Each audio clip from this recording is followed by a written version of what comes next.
Muy buenos días. La gastronomía tiene una gran importancia en el ámbito turístico y fíjense, la tiene porque a pesar de que muchas veces la visita se realiza por la belleza del patrimonio histórico y artístico de las ciudades, al final, después del viaje, cuando pasa el tiempo, el turista muchas veces lo que le queda en el recuerdo justamente es la gastronomía. Y nos referimos no solo a la comida en sí misma, sino al ambiente de la restauración, al trato recibido, al servicio. Por eso, la componente de la gastronomía es fundamental dentro del turismo.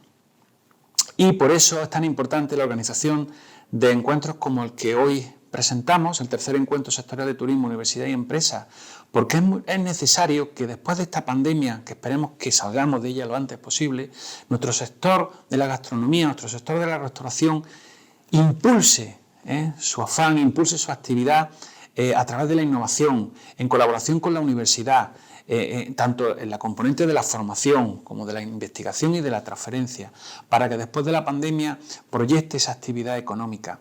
El turismo gastronómico es, sin lugar a dudas, una de las mejores herramientas para que el turista retorne a nuestra ciudad. Fíjense ustedes, Córdoba, con 4 nominaciones, con 4 declaraciones de patrimonio de la UNESCO. Fíjense ustedes, pues a pesar de eso, el turismo gastronómico es fundamental para nuestra ciudad, para alargar las estancias y, en su caso, para hacer que se repitan. Por tanto, esperemos que este encuentro sea de gran utilidad para el sector y que renueve su esperanza hacia el futuro una vez que pase esta pandemia. Esperemos que sea del mayor provecho.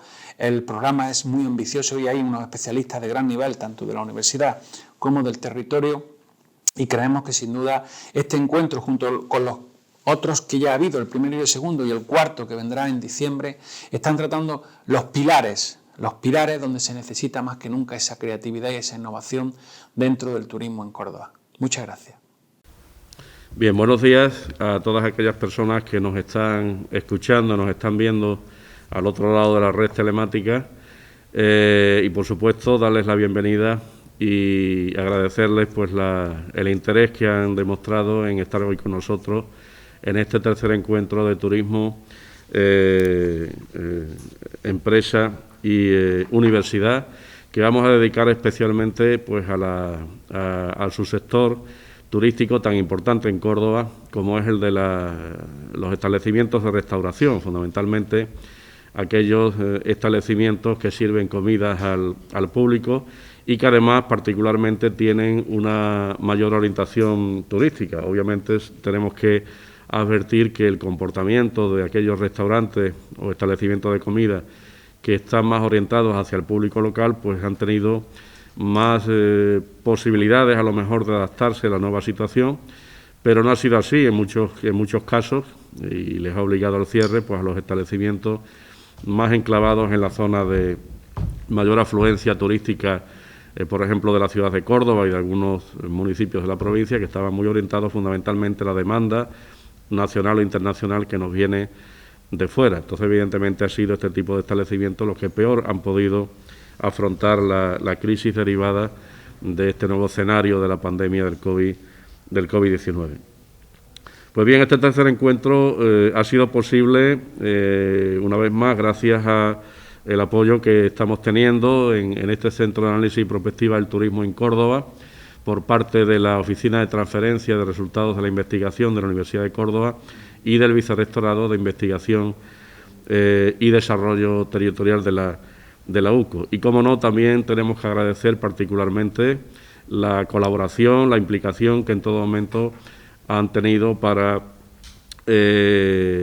hacer efectivo este encuentro la Confederación de Empresarios de Córdoba, en concreto el presidente de la Comisión de Turismo y Cultura de CECO, que a continuación va a dirigirle unas palabras, y también, por supuesto, la colaboración de la Asociación de Empresarios de Hostelería y Turismo de Córdoba, Hostecor, que también pues han querido estar hoy con nosotros y poder exponer además de viva voz, de manera directa, cuál es la problemática actual del subsector de la restauración turística en Córdoba, en la provincia, y cuáles son en definitiva sus expectativas de recuperación y cuáles son en definitiva también las propuestas, las líneas de ayuda que están ahora mismo queriendo sacar adelante con el apoyo de las administraciones públicas que tienen competencia en el sector turístico en Córdoba, en Andalucía y a nivel estatal. Por tanto, gracias a todos ellos y a estas dos asociaciones empresariales por esa nueva colaboración que hemos contado en esta ocasión.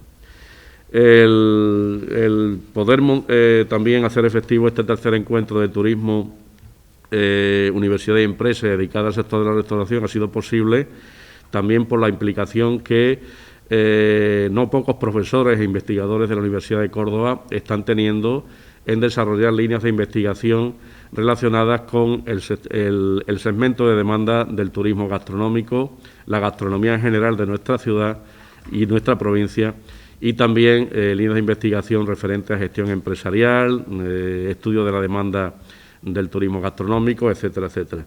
Y en este sentido sí me gustaría recalcar que la Universidad de Córdoba es una de las universidades más referentes, más avanzadas en la investigación en turismo gastronómico, y la prueba es concretamente pues la participación en este tercer encuentro de 4 profesores de la Universidad de Córdoba, expertos en turismo gastronómico, que van a abordar la situación del sector de la restauración turística en nuestra ciudad y provincia desde diversas perspectivas, desde la perspectiva de la oferta, de la perspectiva de la demanda, de las necesidades que tiene el segmento del turismo gastronómico a nivel de promoción y comercialización, y otra serie de aspectos muy diversos que ya podrán ustedes ir desmenuzando a lo largo de esta jornada.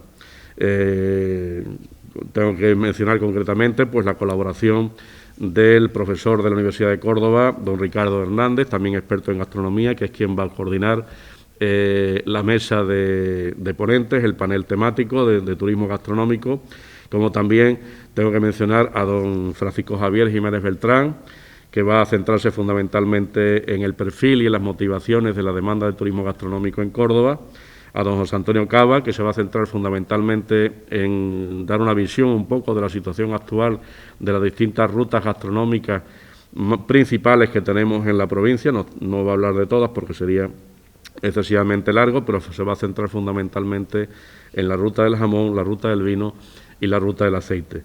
Y por último, también tenemos con nosotros a don Salvador Moral Cuadra, que se va a dedicar fundamentalmente a los aspectos relativos a la gestión empresarial de la restauración y también a la gestión también pública en materia de promoción y comercialización del turismo gastronómico, planteando incluso ya algunas propuestas concretas que pretendemos que se puedan llevar a cabo desde el ámbito de la colaboración público-privada tan esencial que necesitamos en Córdoba para poder afrontar cualquier política de desarrollo sostenible de cualquier segmento turístico del que estemos hablando.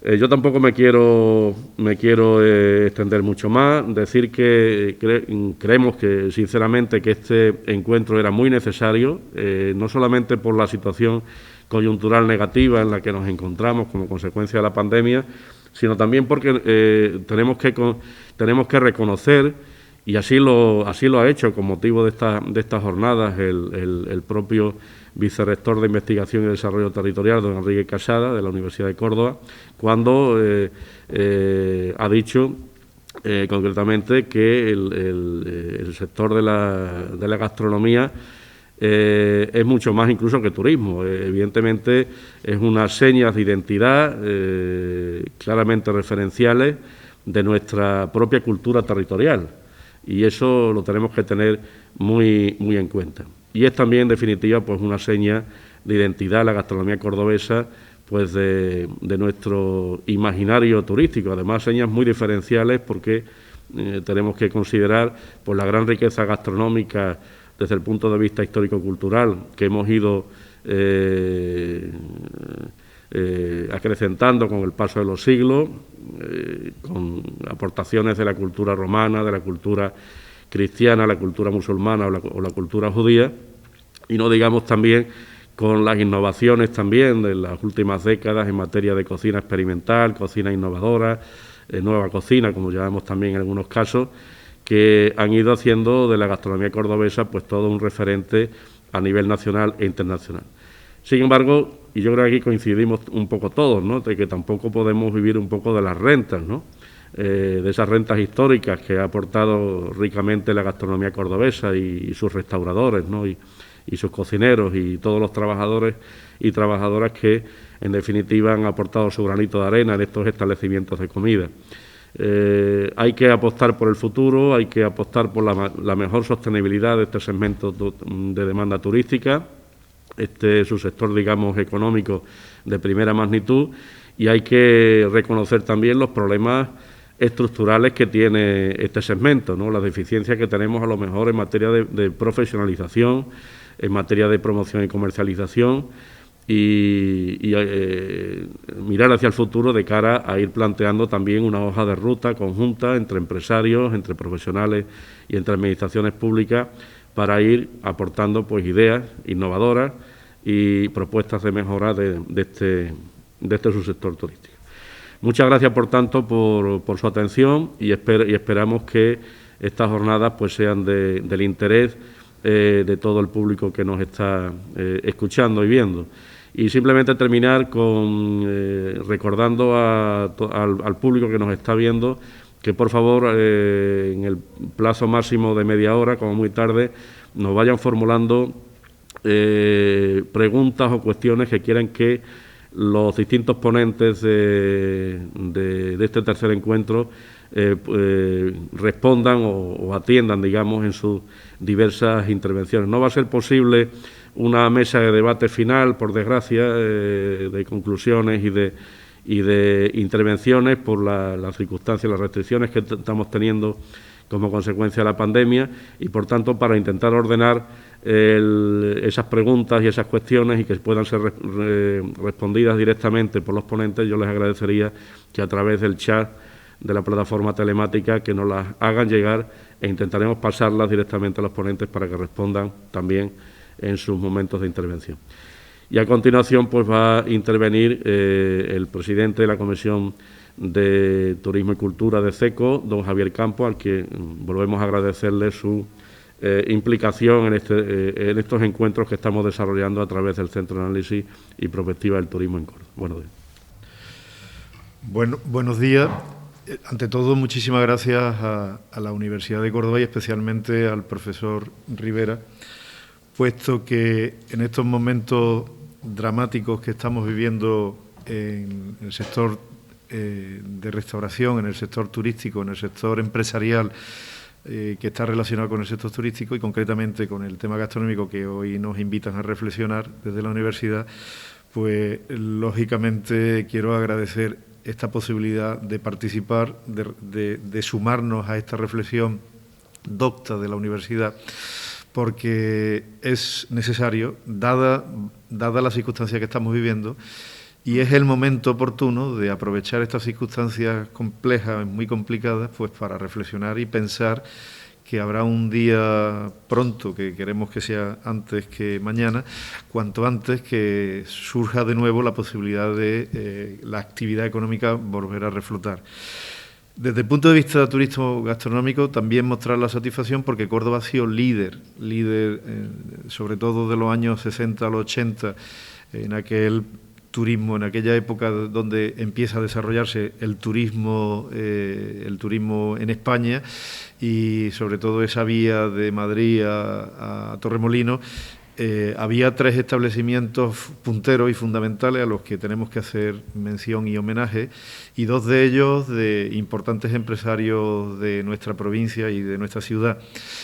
El turismo que venía de Madrid buscando la Costa del Sol en aquellos años 60 paraba en establecimientos memorables como el Meliá El Hidalgo de aquella época en Valdepeñas, pero había 2 concretamente en la provincia en Córdoba ciudad, que Pepe García Marín, Pepe del Caballo Rojo, que ha sido una proyección mundial del turismo gastronómico en Córdoba, y las Camachas de Montilla cuando lo gestionaba la familia Cobo.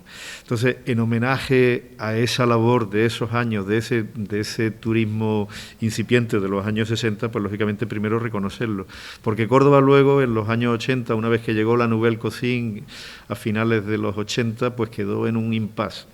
Hasta que afortunadamente ahora las estrellas Michelin que están llegando de Paco, de Quisco, Celia, la cocina innovadora de la gente joven como Perico, pues están tomando el relevo de aquella generación que lideró don José García Marín y que creó en los años 80 unos fantásticos restaurantes líderes en toda Andalucía. Hoy tenemos unas circunstancias, como decimos, dramáticas, cuando estábamos empezando a repuntar con la llegada de estos jóvenes cocineros que habían tomado ese relevo de los antiguos maestros y estamos en unas circunstancias, como digo, dramáticas por las circunstancias de la pandemia y empresarialmente los negocios de hostelería en general, tanto restaurantes como hoteles, agencias de viajes, estamos en unas circunstancias sin prácticamente la posibilidad de generar recursos. Por lo tanto, es momento de pensar porque... Y más aquí, insisto, en la Universidad de Córdoba, junto con los profesores que generosamente dedican su tiempo a estudiar esta vía de actividad económica y empresarial, que es el turismo gastronómico, puesto que la restauración en aquella época y en mucha de mi parte profesional ha estado en manos de cocineros y camareros magníficos, algunos de ellos magníficamente dotados y con arte para la ejecución profesional, pero nuestra profesión ha carecido de lugares donde poder formarse profesionalmente.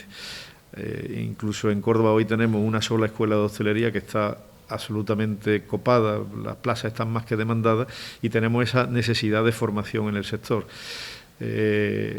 Afortunadamente la universidad y concretamente la Universidad de Córdoba nos está posicionando, nos está ayudando a reflexionar y sobre todo es una satisfacción que la universidad entre en un mundo que hasta ahora ha estado pues fundamentalmente regido pues, por profesionales autodidactas o con personas provenientes de la formación profesional. Por eso es mostrar esta satisfacción en el que el mundo ordenado, el mundo de la universidad entre en un sector que es importantísimo para el desarrollo económico, porque detrás de la restauración está todo el mundo agroalimentario y en Córdoba en ese sentido somos líderes. Recuerdo a un antiguo presidente de Consejo de Administración que tuve, a Tomás Aránguez, que decía que la hostelería somos el lineal, somos el escaparate del mundo agroalimentario. Por lo tanto, no solamente hablamos de restaurantes y bares, sino que detrás de nosotros o delante de nosotros hay una realidad económica importantísima y además sumada con esa realidad del mundo agroalimentario. Por lo tanto, desear que sean provechosas las jornadas, agradecer a los profesores participantes su tiempo y su dedicación y al profesor y director del Centro de Análisis y Prospectiva Turística de Córdoba mostrar nuestro agradecimiento desde el mundo empresarial y animarles a que sigamos colaborando tal como venimos haciendo hasta ahora. Muchísimas gracias. Bueno, pues muy buenos días. En primer lugar, agradecer y felicitar por la organización de esta jornada al Centro de Análisis y Prospectiva de Turismo de Córdoba, dirigido eficazmente por Manuel Rivera, ¿de acuerdo? Entonces, en primer lugar, agradecer, ya digo, la organización del acto. Entonces, a continuación lo que vamos a tener es una mesa sobre donde vamos a tratar el panorama actual de la situación de la oferta en restauración y tenemos a 4 diferentes ponentes.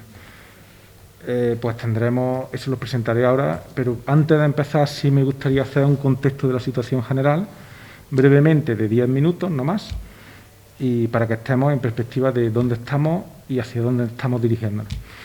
Dentro de esta presentación también haremos alusión al segmento de hostelería dentro de la encuesta que se hizo en el centro por parte del Centro de Análisis y Prospectiva de Turismo.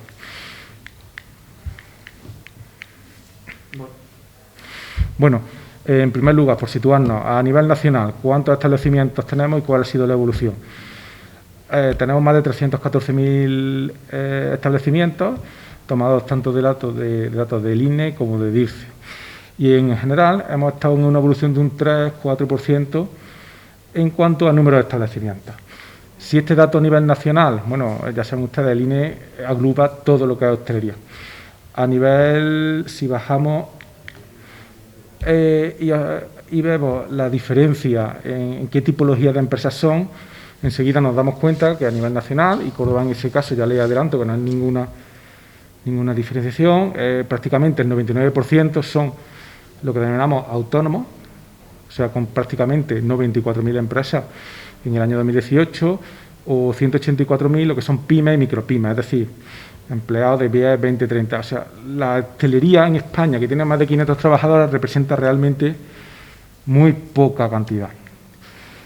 Si lo hacemos en números locales por comunidades autónomas, rápidamente nos damos cuenta, y esta es una media de los últimos años, no son números de un año en concreto, el grueso está en la comunidad catalana, con un 19%. A continuación viene Madrid y luego, en tercer lugar, estamos Andalucía. Si ustedes reflexionan, el turismo, desde luego, tiene mucho que ver en esa tipología, en ese mapa que estamos mostrando. No es casualidad que Cataluña sea la comunidad autónoma que tiene mayor número de establecimientos.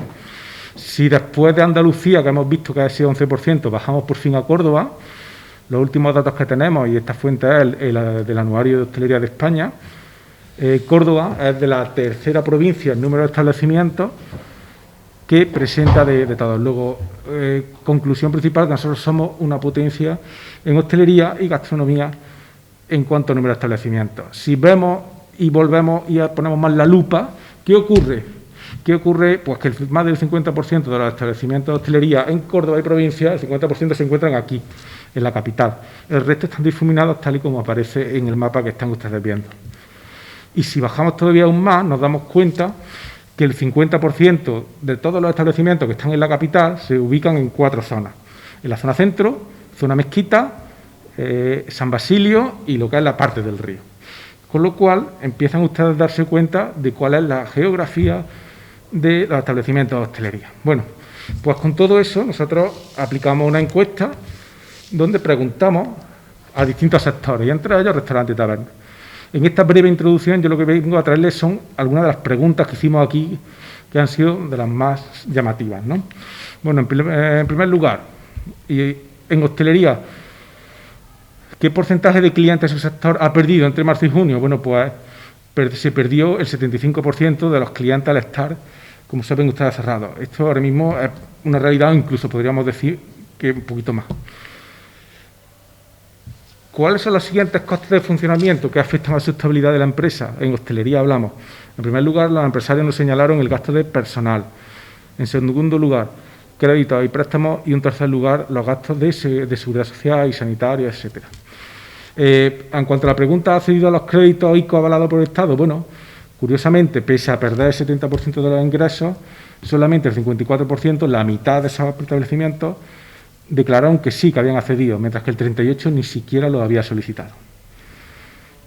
Seguimos preguntando y la siguiente era, bueno, ¿cuál de las siguientes opciones, ya que hemos perdido, cuál de las siguientes opciones va a utilizar usted como estrategia en hostelería? Entonces son 3 principalmente. Primero, reinventar la identidad de mi negocio y readaptar mi oferta. En segundo lugar, búsqueda de nuevos clientes y segmentos de mercado como el nacional y la proximidad. Y una tercera opción que será digitalizar avanzada la gestión y atención al cliente, lo que es la digitalización de la carta, etcétera, etcétera, etcétera. Se entiende ahora como ese 20% lo que están haciendo, hacen referencia clara a lo que es delivery, comidas para llevar, comidas por encargo, etcétera. La siguiente pregunta es, ¿qué perspectiva de recuperación tiene usted el subsector? ¿Cuándo se vamos a recuperar, a fin de cuentas? Bueno, pues esto es muy interesante. ¿Por qué? Pues porque el 35% afirmaban que a largo plazo, más de un año. Y el 38% pensaban que la recuperación, y lo siguen pensando a día de hoy, vendrá en el tercer trimestre del año que viene, a partir del verano. Entonces nos vamos a encontrar con que el 70% de los empresarios actualmente están ya pensando después del verano, etcétera, ¿no? Súper interesante la siguiente, porque claro, toda esta crisis sanitaria que se ha visto arrastrada la crisis económica o consecuencia de la crisis económica, como quieren ustedes indicarlo, ¿cómo ha afectado a las plantillas? Bueno, pues el 70%, prácticamente el 70% de los establecimientos afirmaban que iban a reducir plantillas. Y la pregunta es ¿cuánto? Bueno, pues ese 70% afirmaban que la mitad de su plantilla tendría que ir fuera. porque los costes, hemos visto que uno de los costes que indicaban era el personal, por tanto, al decrementar las ventas de una forma tan drástica, no pueden soportar unos gastos estructurales tan fuertes. Entonces, es lógico que ellos afirmen esto. Esto es demoledor, ¿no? ¿Qué perspectiva tiene usted? Pues si hemos visto que el 70% piensan que nos vamos a recuperar a finales de 2021, tercer, cuarto trimestre, pues lógicamente las expectativas que ellos daban de 1 al 10, ¿qué expectativas? Fueron 3,4. El sector, desde luego, está ahora mismo de esa forma. Bueno, y algo positivo, ya es que ellos mismos piensan que los primeros en reactivarse es la hostelería, y eso es cierto, ¿no? Cuando se abra el turismo, cuando empecemos a andar, una de las primeras cosas que se beneficia es porque tú vas a ver a la mezquita, pero luego vas a comer, o luego vas a tapear. Entonces, lógicamente, ellos piensan, y yo en ese sentido también estoy de acuerdo con ellos, que va a ser uno de los primeros sectores. Bueno, aquí algunas contestaciones cualitativas. Bueno, y por último, por concluir, para dar paso a los siguientes ponentes y que ya ellos vayan comentando. Bueno, la hostelería en Córdoba, ya lo hemos dicho, se conforma en micropymes y pymes, y no es nada diferente de España, ni somos diferentes. La concentración del 50% del número de establecimientos hosteleros en zonas turísticas nos ha llevado a un daño que se presume irreemplazable. Y eso es cierto. Esta crisis económica nos ha dado donde más duele, que es en el casco histórico y donde tenemos la mayor concentración de empresariado hostelero. Ahí tenemos magníficas casas, como ha estado comentando don Javier Campos hace un momento, Caballo Rojo, Churrasco, Casa Pepe de la Judería, y podría seguir hablando hasta 10, pero es que en San Basilio tenemos la familia Rosales, Bodegas Campos, en fin, hay muchísimos. No existen buenas perspectivas del negocio hostelero a corto plazo. Se espera la recuperación, ya lo hemos contado, a partir de 2021. Alrededor del 20% del empresariado hostelero piensa en cambiar su modelo de negocio. Y aquí hablamos de delivery, cambio de oferta gastronómica, cambio de ubicación, y esto, señores, sí nos va a traer ese último concepto que he dicho. Si antes estábamos aglutinados todos, el 50% en torno a la mezquita, cuando se empieza a abrir, ¿qué ha pasado con muchos establecimientos, muchos autónomos que han abierto a otras barriadas? Están pensando que esto no era lo que era, entonces me voy a cambiar.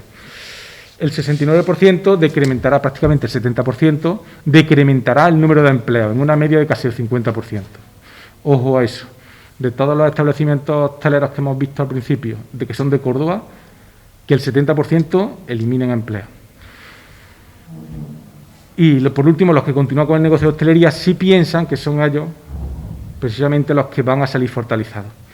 Y yo, como última conclusión, bueno, no deja de ser una crisis económica donde los que van a sobrevivir, los que van a soportarla, son los que, por una serie de circunstancias, y no quiero, sean fuertes desde el punto de vista financiero. Es decir, lo que se denomina pulmón económico. Los que tengan y hayan hecho sus tareas antes de toda la crisis, han tenido unas buenas perspectivas, hayan cuidado sus ahorros, ahora pueden aguantar hasta el año que viene. Desgraciadamente, los que no hayan ido al día, los que no se hayan ido formando, los que no se han ido preveyendo o no hayan en sus expectativas de crecimiento, cuando digo crecimiento, distintos locales, en distintas ubicaciones de Córdoba, eso desde luego lo van a pasar francamente mal y es desde luego terrible. Y desde aquí yo lo que llamo también es un mensaje de ánimo, de aliento, porque de esto vamos a salir y nos vamos a recuperar. Y cuando empecemos a trabajar, pues simplemente hay que tomar conciencia de lo que ha pasado, estar preparada para futuros, porque igual que se llama una pandemia, se puede llamar otra cosa. Imagínese usted que aquí, pues no sé, que pasa algo en el casco histórico y no se puede entrar durante un tiempo, pues habrá que aprender de estas cosas y tener un plan B y un plan C. Y también, como última reflexión ya interna, yo desde luego también hago un llamamiento a la formación continua y sobre todo en hostelería. ¿Por qué? Pues porque hemos visto que la mayoría somos autónomos, pequeñas empresas con pocos recursos. Entonces, es cierto que ellos no han tenido posibilidades de formarse a lo mejor porque no han tenido acceso a esos recursos. Ahora quizás es el momento para las administraciones públicas. He hablado hace poco, ahora mismo, don Javier Campos sobre la escuela de hostelería, pues abrir el campo a distintas escuelas de hostelería, no lo sé. Desde la propia universidad también ponernos las pilas en ese aspecto. En fin, habrá que verlo. Y bueno, yo con esto termino Y a continuación les presento, tenemos 4 ponentes, estamos online, entonces ahora iremos dando paso, por un lado, desde Ostecor, el representante del mismo, por otro lado, el profesor doctor Francisco Javier Jiménez Beltrán, que nos va a tratar el tema del perfil y motivaciones de la demanda del turismo gastronómico, porque hay que conocer al turista para saber lo que quiere y darle esos incrementos. Por parte del profesor don Antonio Cava Jiménez, la ruta gastronómica de la provincia de Córdoba, él nos va a hablar de cómo potenciar esa provincia en 3 aspectos y apoyándose en 3 aspectos, el jamón, el vino y el aceite, algo tan sencillo que tenemos ahí.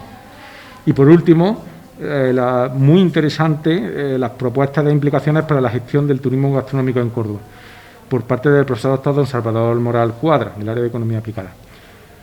Entonces, a continuación, damos paso a ello.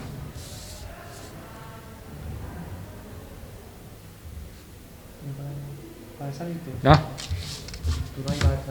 No, con nadie. Bueno, pues buenos días. Soy Fran de la Torre, presidente de Ostecor y de la Federación Andaluza de Hostelería. Agradezco a la universidad la posibilidad que me han dado y me han ofrecido de estar aquí para poder compartir con todos vosotros un poco, pues ver cómo está la situación del sector, ¿no? Si hacemos una foto fija del sector en estos momentos, bueno, primero históricamente, ¿no? Justo antes de la pandemia, el sector turístico, por ende el hostelero, pues vivía año tras año un crecimiento de casi el 5% anual, ¿no? En Córdoba había cerca de 4.100 establecimientos y se vivía pues un boom a todas luces, ¿no? Que inclusive en algunos casos era un poco desordenado. La situación actual y en plena pandemia, en la segunda oleada, como estamos todos, ¿no? Y todos somos conscientes de ello, es un momento de dificultad grave, de crisis, en el que la facturación prácticamente pues ha caído en torno al 50% en aquellos compañeros que además disponen de terrazas en las que están pudiendo tener esa actividad normal, entre comillas, en el que ese servicio por limitaciones, ¿no?, de aforos, pues también está con reducción de aforos. Aquellos compañeros que no tienen y no disponen de esas terrazas, pues están prácticamente en un 70% de facturación en comparativa con el año pasado, ¿no?, a esta misma altura, a estas mismas fechas, que prácticamente el año está cerrado. Y bueno, y los compañeros que están dentro del circuito turístico, lo que es el casco histórico, lo que es la mezquita, la judería, pues realmente esos compañeros o bien están cerrados temporalmente o prácticamente, o en algunos casos, y desgraciadamente, son cierres definitivos, ¿no? La modificación de aforos, la reducción de horarios, el teletrabajo, los cierres perimetrales, la falta de turismo, está haciendo inviable la actividad económica. A todo ello se suma la falta de ayudas, ¿no? Ayudas que no llegan, que nunca dejan contentos a nadie, porque, como decía, con un 70% de facturación menos, pues es difícil, ¿no? Sinceramente, y además así se lo trasladamos siempre desde la Federación Andaluza y desde Ostecor en este caso, a la Junta de Andalucía, realmente nosotros no queremos unas ayudas directas, ¿no? Nuestra mejor ayuda sería que nos dejasen trabajar con normalidad. Somos conscientes de la gravedad y de la situación de la crisis sanitaria, ¿no? Pero numerosos informes avalan de que realmente los contagios existentes dentro del sector hostelero pues son prácticamente escasos o nulos, llegando a cuantificarse en un 3,5%, ¿no?, de contagios directos en la hostelería. Y por supuesto, ninguno es un foco directo que se haya creado directamente en el establecimiento, ¿no? Siempre vienen a ser por contactos estrechos o directos con círculos personales o con familiares, ¿no? Nuestros establecimientos están bajo la estricta normativa sanitaria anterior a la pandemia y posterior a la pandemia. Cumplimos a rajatabla todas las medidas, y no solo porque así nos hagan pasar inspecciones, ¿no?, sino porque en ello, y literalmente lo digo, nos va la vida tanto económica como física, ¿no? Por lo tanto, somos muy cuidadosos de mantener esas medidas sanitarias.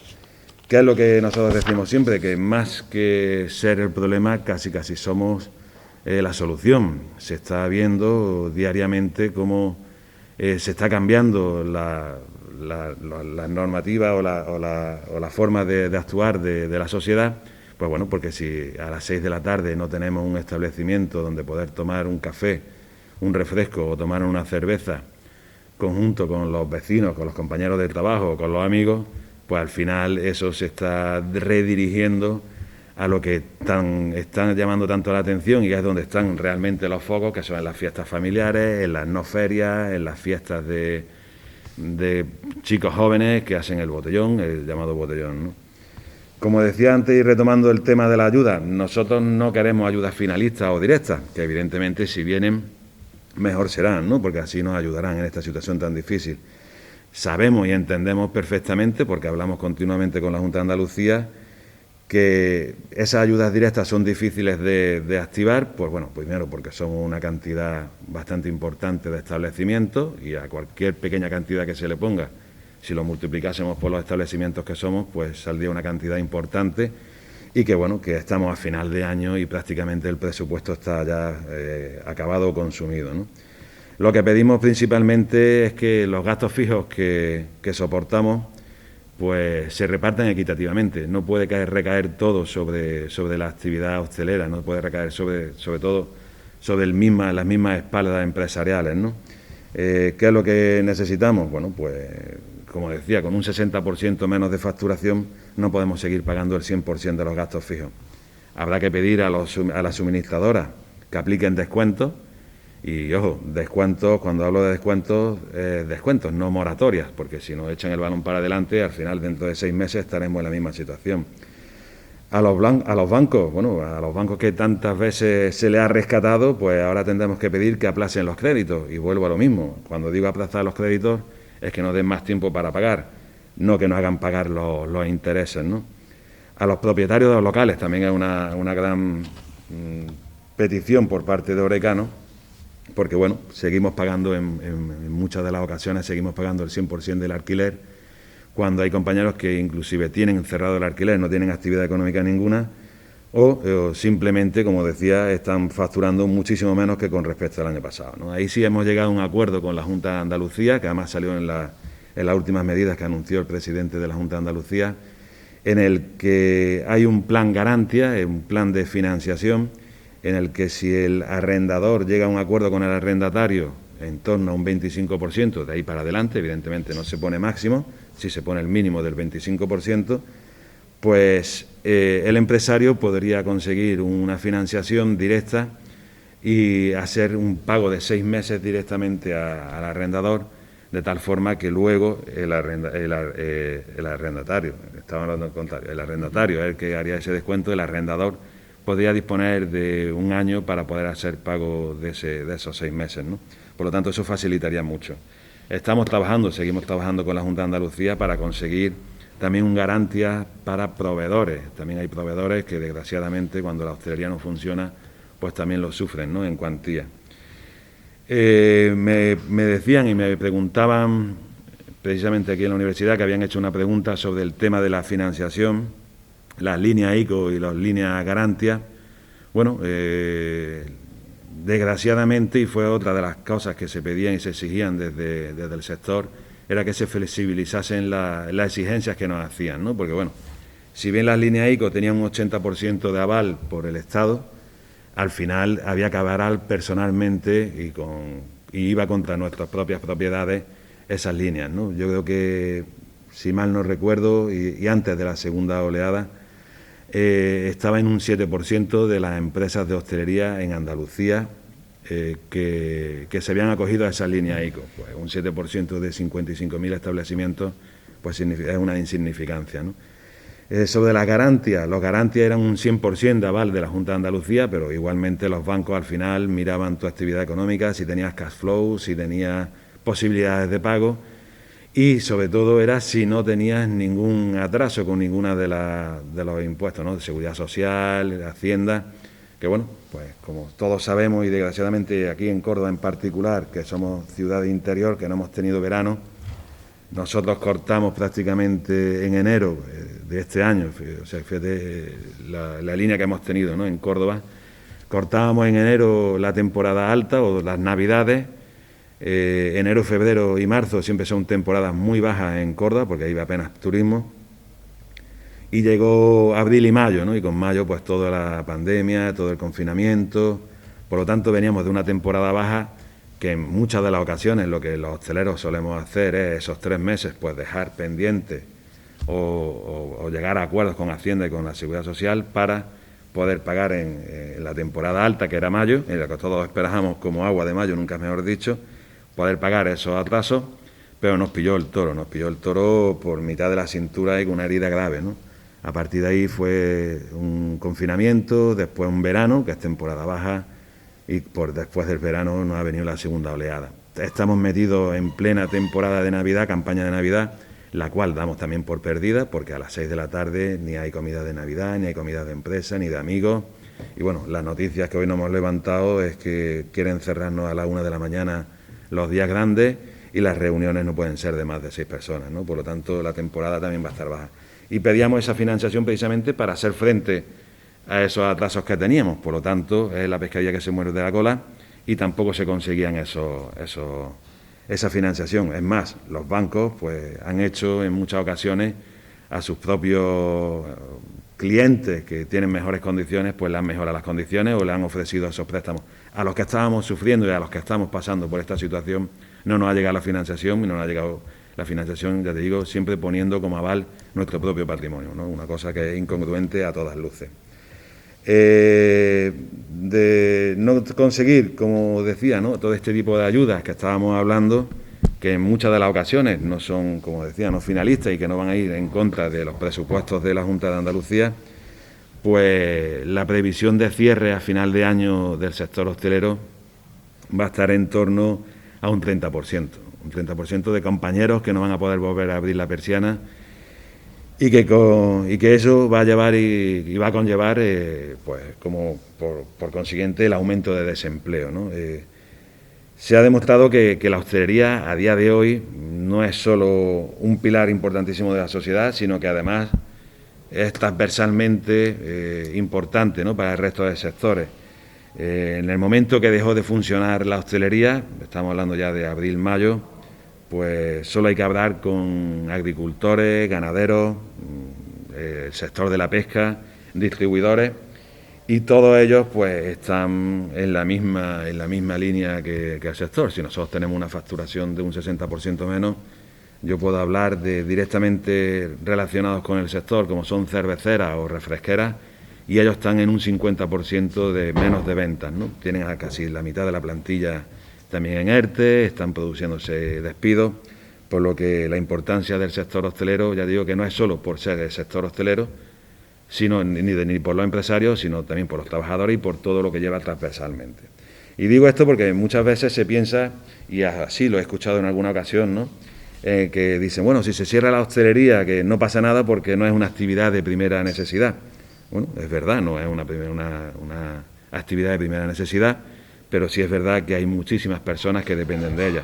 Siempre pongo el ejemplo, si yo tengo que despedir a un empleado, desgraciadamente, o tengo que cerrar mi establecimiento, las personas que trabajaban conmigo, que tenían esa nómina, pues desgraciadamente no van a poder ir al final a la peluquería de su barrio, no van a poder ir a comprar al comercio de su barrio, por lo tanto, vuelvo a decir que es un círculo que es muy importante y que si no se salva la hostelería, va a ser muchos los que tengamos que cerrar finalmente, ¿no? Una vez dicho esto y viendo la fotografía actual de la hostelería y prácticamente de haberme desahogado, como quien dice, pues hay que pensar, hay que poner pie en pared y hay que pensar ya en el día de mañana. Como decía, el año 2020 lo damos por perdido en el sector de la hostelería. No sabemos cuánto nos vamos a quedar en el camino, pero a día de hoy tenemos claro que el 2020 ya no nos va a servir para nada. ¿Qué quiere decir esto? Bueno, pues que si hemos dado un paso atrás en esa promoción que teníamos, en esa visibilidad que teníamos, pues que sea para coger impulso, ¿no?, y nunca para quedarnos parados. De esta situación habrá que sacar una oportunidad, ¿no? Y bueno, y aquí empiezo yo entonces a decir y a hablar de lo orgulloso que me siento, ¿no?, del sector, de la gastronomía. Y está claro que la gastronomía es un elemento diferenciador de un destino turístico o de un destino simplemente para visitar, ¿no? El 80% de los visitantes o de los turistas eligen el destino en función de su gastronomía. Creo que todos somos conscientes de que tenemos una de las mejores despensas de España y por ende de Europa, que tenemos unos grandísimos profesionales de la cocina y de la sala y que tenemos empresas de hostelería referentes a nivel nacional. Ahora, y de verdad quiero hacer énfasis en ahora, sobre todo al tema de las instituciones, Ayuntamiento, Diputación, Junta de Andalucía, es cuando hay que empezar esa carrera para estar los primeros en la línea de salida cuando toda esta maldita situación acabe. Entendemos que esto, y así también lo han hecho llegar, ¿no?, desde el Gobierno central, parece que tiene fecha de caducidad, si Dios quiere. Todo apunta a que para febrero o marzo, entiendo que para abril estaremos ya todos en situación de una normalidad en la medida de lo posible. Y ahí es donde tendremos que estar en primera línea de salida. Hay que empezar a promocionar Córdoba, ya en este momento. Hay que empezar, desgraciadamente, habrá que empezar digitalmente o a través de redes sociales y de Internet, pero tener preparada ese plan de acción, esas actividades específicas para en cuanto nos levanten o nos abran la puerta poder salir y enseñar Córdoba como se merece y a quien luego podemos tener posibilidad de tenerlo aquí como visitantes, ¿no? Como decía antes, Córdoba es particular, es única. Tenemos cuatro patrimonios de la humanidad, lo que nos da culturalmente una posición a nivel mundial única. Tenemos 7 denominaciones de origen, lo cual también nos hace referente de productos agroalimentarios a nivel nacional y europeo. Y bueno, y como decía antes, tenemos grandes profesionales de la gastronomía que así la desarrollan, ¿no? Eso tenemos que saber venderlo, eso tenemos que hacer un valor diferenciador con respecto al resto de regiones que, como decía, a partir del minuto 1 vamos a estar todos en la calle intentando recuperar lo que teníamos, ¿no? Desde Ostecor se trabaja en conseguir esa unión entre lo agroalimentario y el sector de la hostelería. Tuvimos en pleno confinamiento, una mesa de gastronomía que se organizó desde CECO, desde la Confederación de Empresarios, en el que Javier Campos, que tengo entendido, no he tenido posibilidad de saludarlo, pero ha estado aquí también compartiendo con vosotros, hizo un magnífico trabajo de coordinación y bueno, fue capaz de reunir, y hablo de gastronomía, hubo otras mesas sectoriales, pero hablo de gastronomía, fue capaz de reunir a 12 personas de las más representativas relacionadas con la cultura gastronómica de Córdoba, ¿no? Fueron reuniones largas, intensas, sobre todo muy provechosas, en el que bueno, las líneas que se marcaron era para que Córdoba se posicionase como Córdoba, o sea, como destino gastronómico, ¿no? Insisto en que ese es el valor añadido que tenemos, que ese es el valor diferencial que podemos tener con respecto al resto de provincias y de regiones, y es lo que tenemos que saber aprovechar. En esa mesa, pues se acordó, ¿no?, que se debía tener un eslogan claro que vinculara la imagen de Córdoba con la gastronomía. Se acordó que fuera Me sabe a Córdoba, en el que bueno, se está trabajando y tengo constancia desde el Ayuntamiento y los técnicos del Ayuntamiento, desde Turismo. Se determinó la creación de un sello de calidad, el cual también se denominó como Córdoba Patrimonio Gastronómico, haciendo lo mismo, ¿no? El patrimonio que tenemos, Córdoba Gastronómico, yo creo que la frase engancha muchísimo. Se propusieron actividades ligadas a nuestra cultura, estaba el flamenco a pedir de boca, que es también otro de los patrimonios que tenemos, que en este caso no es reconocido como cultural en el sentido de que lo tenemos tangencialmente. Acciones ligadas a poder hacer en el transporte, es decir, impactos visuales, ¿no?, en el AVE, en las líneas de autobús, en las líneas aéreas, tener convenios con esos mismos sectores para que una vez al año tener unos descuentos bastante agresivos y que en las temporadas bajas que tenemos, pues poder tener una semana para facilitar que llegasen los visitantes. Importantísimo, y una de las cosas que todos pedíamos es tener una agenda anual de actividades en el que se refleje lo que vamos a tener tanto culturalmente como gastronómicamente, para poder facilitar e informar a nuestros visitantes, a los que tenemos habitualmente aquí en Córdoba, pues ya mandarle esos mailings o mandarle esos mensajes diciendo, oye, tenemos estas actividades, te esperamos aquí pronto. Potenciar los grandes eventos, pues uno de los mejores, ¿no? O de los que más carisma tiene el Festival de la Guitarra, ¿no? Yo espero que se siga esforzando el Ayuntamiento en mantenerlo. Y bueno, y desde Ostecor, conjuntamente con las denominaciones de origen, estamos desarrollando y siguiendo en esa misma línea de unir agroalimentación, el Centro de Interpretación de la Gastronomía.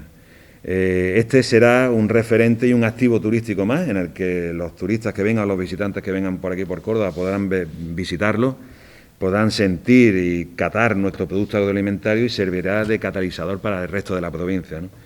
Habrá experiencias, catas, degustaciones de todo tipo y de todo formato, con el único fin de que el visitante conozca nuestra riqueza gastronómica y conozca Córdoba. Al amparo de este centro de interpretación, pues existirá un observatorio gastronómico que servirá para obtener esos datos reales de la situación gastronómica y para poder, pues, continuar con esas acciones que hemos dicho que estamos tratando, ¿no? Será el encargado de aplicar ese sello de calidad y dentro de ese centro de gastronomía pretendemos que esté todos los sectores que están o subsectores que están ligados a ella. Sumillares, heladeros, cocineros, reposteros, cofradías, todo lo que conlleva, ¿no? Queremos que ese centro sea interactivo, que sea la casa de la gastronomía cordobesa y donde se cocine todo lo que tenga que ver con ella. Y bueno, pues finalmente, y haciendo un resumen pequeño, ¿no?, de lo que estamos hablando y de la importancia que la hostelería tiene dentro del mundo económico y del PIB de la Andalucía. Simplemente una frase, ¿no?, que hablamos y que todos, desde la Federación Nacional hasta la Federación de Córdoba, pues llevamos, ¿no?, que es salvemos la hostelería. Sin esa hostelería en Andalucía, precisamente, que desgraciadamente no tenemos otra industria más importante que la hostelería y la agroalimentaria, pienso que sin esa industria creo que Andalucía, pues, no podrá vivir. Así que simplemente haceros pensar y reflexionar sobre todo lo que es la hostelería y la gastronomía y de su importancia. Así que muchas gracias. Sí. Hola, buenos días. Estoy encantado de estar aquí en este tercer encuentro sectorial de turismo, universidad y empresa. Mi nombre es Francisco Javier Jiménez Beltrán y soy profesor de Economía Aplicada de la Universidad de Córdoba. En primer lugar, agradecer a don Manuel Rivera Mateos la oportunidad de estar aquí, a don Enrique Salinas también, la amabilidad que siempre me ha prestado. Y bueno, voy a hacer una presentación que indica el perfil y motivaciones de la demanda del turismo gastronómico en la ciudad de Córdoba. Voy a hacer un recorrido en el cual vamos a intentar ir desgranando cuál puede ser el perfil del turista que viene a Córdoba, no quizá exclusivamente buscando el turismo gastronómico, sino como vamos a ver al final, como una parte dentro del proceso de la visita turística, en la cual la gastronomía y la cultura es fundamental para un destino como Córdoba. Y al final quiero hacer una breve mención, porque creo que ahora mismo se está utilizando en cualquier presentación que se haga o cualquier estudio, sobre cuáles pueden ser las perspectivas en los próximos meses, quizá años, con la incorporación de esta nueva situación, esta nueva realidad en la cual hablamos del COVID, que ha golpeado especialmente a un sector tan importante para España y para Andalucía y para Córdoba como es el turismo. En primer lugar, podemos decir que la ciudad de Córdoba se caracteriza por contener un importante patrimonio cultural, varios reconocimientos por parte de la UNESCO, y decir que existe un perfil de turista que desea experimentar la gastronomía local en restaurantes y tabernas típicas, símbolo las mismas de autenticidad y singularidad cultural. En cuanto a los objetivos, tenemos analizar las motivaciones en relación a la gastronomía local y ponerlas en valor con el conjunto de factores que determinan la oportunidad de degustar el patrimonio cultural de un destino como es la ciudad de Córdoba. A su vez, haremos una segmentación de la demanda turística para poder concretar, que veremos al final, respuestas eficaces desde el punto de vista de la gestión turística. En esencia, lo que se intenta es progresar en el conocimiento del turista que visita la ciudad de Córdoba. En cuanto a turismo gastronómico, podemos dar una definición y podemos dar varios perfiles que van a ser fundamentales para nuestro estudio posterior. Y decir que, dada la complejidad de la dinámica que se establece entre turismo y estímulo a satisfacer, Identificamos al turista, en concordancia con la cocina local, diferenciando entre aquellos con una motivación principal para desplazarse y quienes consideran la degustación como parte de la vivencia en destino. 3 elementos claves. Primero, aquellos que viajan con el único propósito de experimentar la gastronomía local.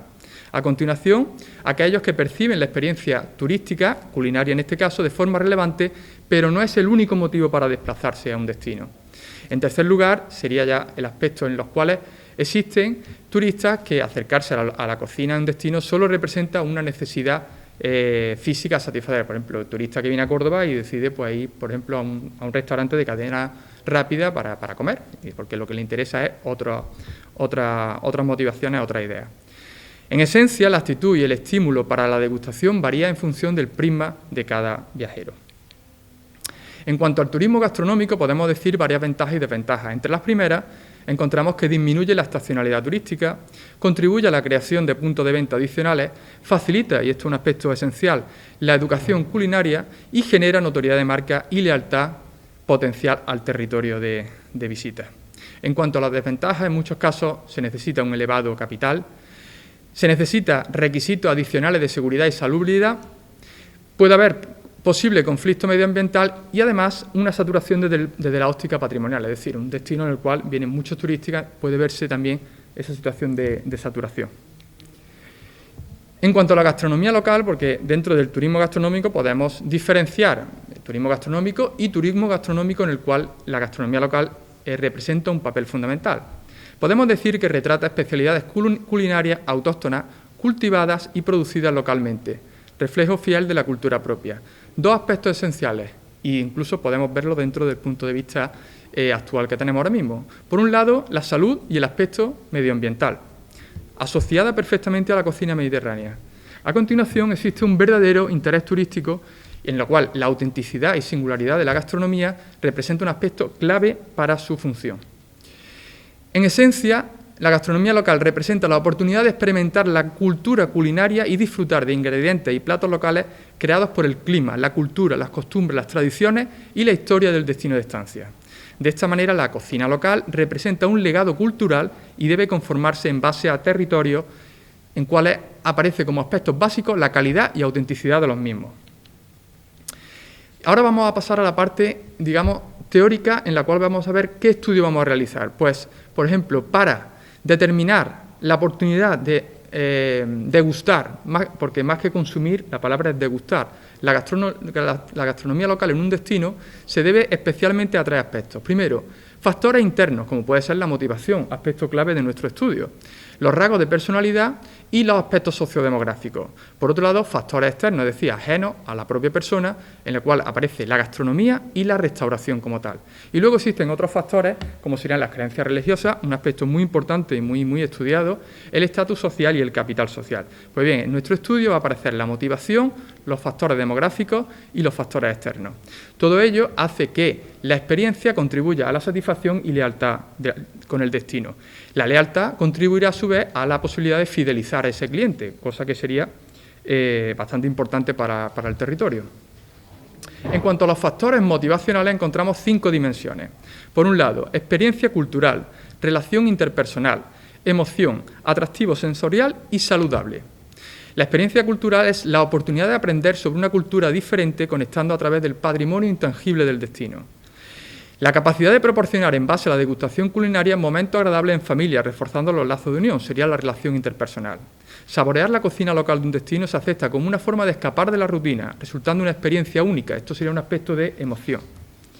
La necesidad de experimentar, que seguramente sea la que todos entendemos más como gastronomía local, a través del tacto, olfato, vista o gusto, la diversidad asociada al patrimonio cultural. Ese sería al patrimonio culinario, ese sería el atractivo sensorial. Y por último, un aspecto no menos importante, la gastronomía local se asocia a estándares de calidad y salubridad, aspectos valorados y en estos momentos que nos encontramos aún más todavía en base a beneficios que proporciona. Por lo tanto, puede ser esto un recorrido muy importante para nuestro turismo. En esencia, las motivaciones culinarias de los turistas son heterogéneas, son diversas y además existen diferentes tipologías de turistas atendiendo a las motivaciones en base a la gastronomía local. Y esta será la base de nuestro estudio.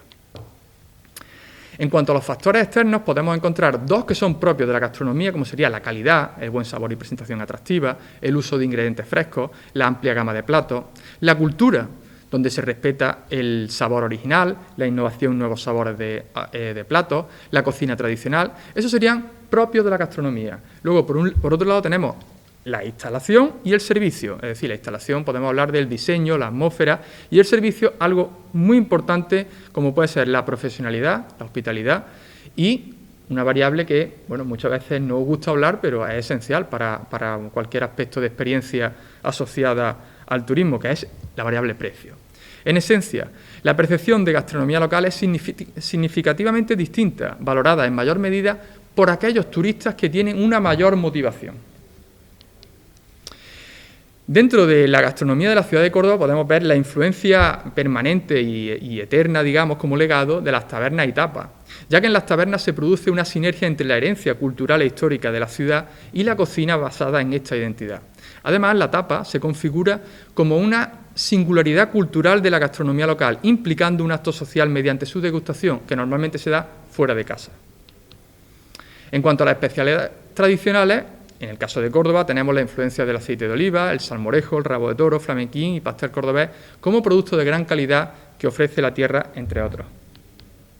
En cuanto a denominaciones de origen protegidas, pues tenemos los aceites de oliva virgen extra, Baena, Lucena, Montoro de Amuz y Priego de Córdoba, jamones y paletas ibéricos de bellota, Valle de los Pedroches, y la importancia de los vinos y vinagres como puede ser Montilla Moriles.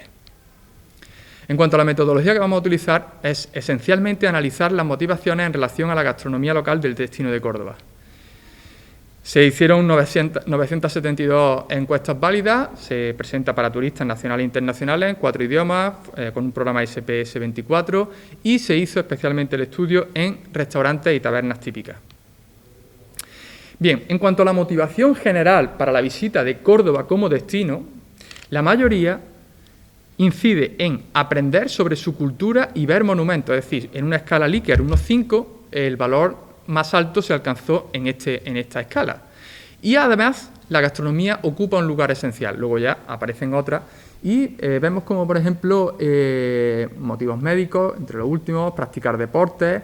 Estoy buscando dónde se encuentra, no lo encuentro ahora mismo. Vale. Estaba buscando si aparecía en el estudio ahora mismo la opción de congresos. No aparece directamente. Motivos de negocios laborales, solamente 1,44, por lo tanto, es un punto en el cual hay que intentar también avanzar.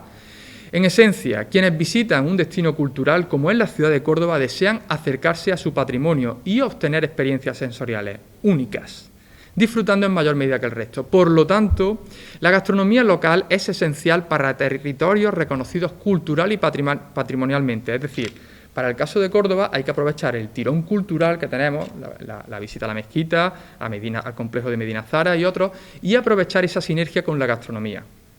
Pues bien, ya esencialmente las motivaciones asociadas a la gastronomía local podemos agruparlas en 5 dimensiones en función de todos los aspectos motivacionales que aparecen en el estudio, que serían cultural, emocional, interpersonal y la combinación de sensorial saludable. Por lo tanto, las motivaciones son heterogéneas. Pues bien, si hacemos el estudio, podemos buscar 4 segmentos gastronómicos. Uno sería el turista genérico, es decir, el que viene a la ciudad simplemente por otros motivos, por ejemplo, por ver la cultura y la gastronomía la utiliza como algo, digamos, residual, en el sentido de que necesita comer y a ello, pues, cualquier sitio le viene bien. Luego aparece un segmento cultural en el cual la gastronomía la asocia a la cultura y 2 aspectos claves donde aparece el gastronómico iniciado y el gastronómico pleno. Pues bien, vemos que el gastronómico iniciado y el gastronómico pleno alcanza la mayor puntuación dentro de las motivaciones, esencialmente cultural y sensorial saludable. Es decir, estos 2 aspectos son fundamentales. El aspecto cultural de la motivación y el aspecto sensorial saludable son esenciales para este tipo de turistas. Bien, por supuesto, en porcentaje destacan los turistas gastronómicos iniciados y plenos, que son casi el 60% de la muestra estudiada. La importancia de las tabernas y restaurantes típicos como factor de atracción a un turismo de calidad, el cual está dispuesto a hacer un desembolso importante de dinero, cosa que repercute perfectamente en la economía de la ciudad. Bien, en cuanto a los atributos, aparecen 3 dimensiones, que sería, por un lado, los platos, cocina tradicional, calidad de los platos, variedad, innovación y nuevos sabores, las instalaciones, ambiente, la propia instalación, y luego el servicio, donde aparece esa hospitalidad de la que hemos hecho mención anteriormente, y los precios. De nuevo, cuando estudiamos los segmentos gastronómicos que a nosotros nos salen en el estudio, que son genérico, cultural, gastronómico iniciado y pleno, vemos que especialmente el gastronómico pleno puntúa mayormente en todos los atributos que hemos estudiado, tanto platos como instalaciones como servicios. Por lo tanto, existe una conexión, un nexo importante entre la motivación y los recursos culinarios. Bien, en cuanto a aspectos demográficos, podemos decir que el perfil de viajero se encuentra entre 30 y 49 años, tiene estudios universitarios, es asalariado y una renta superior a los 1.500 euros. En cuanto a la motivación gastronómica asociada para este aspecto demográfico, está dispuesto a repetir el viaje, es decir, a la lealtad, y cuanto más distancia geográfica tiene con respecto a la ciudad, más importante es esa motivación. Me parece muy importante esta valoración de los atributos asociados a la tapa, es decir, ¿cuáles son los aspectos claves de la tapa? Pues primero, un elemento de socialización y segundo, que refleja la cultura de Córdoba, por no decir la importancia de la presentación atractiva y de la relación calidad-precio. Por lo tanto, se asocia la tapa a la cultura de la ciudad, valorando la capacidad de socialización proyectada. Bien, si hacemos de nuevo este estudio entre segmentos gastronómicos, vemos que el turista gastronómico iniciado y pleno alcanza puntuaciones muy importantes entre la valoración del tapeo. Por lo tanto, la tapa es un recurso gastronómico muy valorado, especialmente por aquellos que muestran una motivación gastronómica importante. En cuanto a la satisfacción, de nuevo, el estudio implica que el turista gastronómico iniciado y pleno alcanza una satisfacción media superior que el resto de turistas. Por lo tanto, existe una evaluación entre aquello que percibe el cliente en comparación con lo esperado para ver el grado de satisfacción, existiendo una relación entre motivación y satisfacción, al igual que lealtad. Es decir, cuanto más motivación tiene el turista en cuanto a su capacidad gastronómica, mayor niveles de lealtad muestra, por lo tanto, existe una intención efectiva de regresar al lugar o recomendarlo. En cuanto a la satisfacción general con la visita, de nuevo implica mayor motivación gastronómica, mayor satisfacción general. ¿De acuerdo? La gastronomía local incide en la valoración de la ciudad de forma global. Por lo tanto, el turismo gastronómico es una parte esencial dentro de la experiencia que produce la visita a la ciudad. En cuanto al grado de conocimiento de los platos típicos, vemos que los más importantes son el salmorejo y flamenquín. Por lo tanto, aspectos como rabo de toro, berenjena y pastel cordobés pueden ser potenciados, especialmente por un turista internacional que apenas conoce los productos. De nuevo, el vino de Montilla Moriles y el aceite de oliva de Baena son los más valorados, seguido del aceite de oliva de Lucena, Montoro de Amuz, Priego de Córdoba y, por último, el jamón de los Pedroches alcanza la mayor valoración de todas. Conclusiones teóricas. Primero, es importante experimentar y profundizar en el conocimiento de la región en base a tradiciones, cultura y costumbres.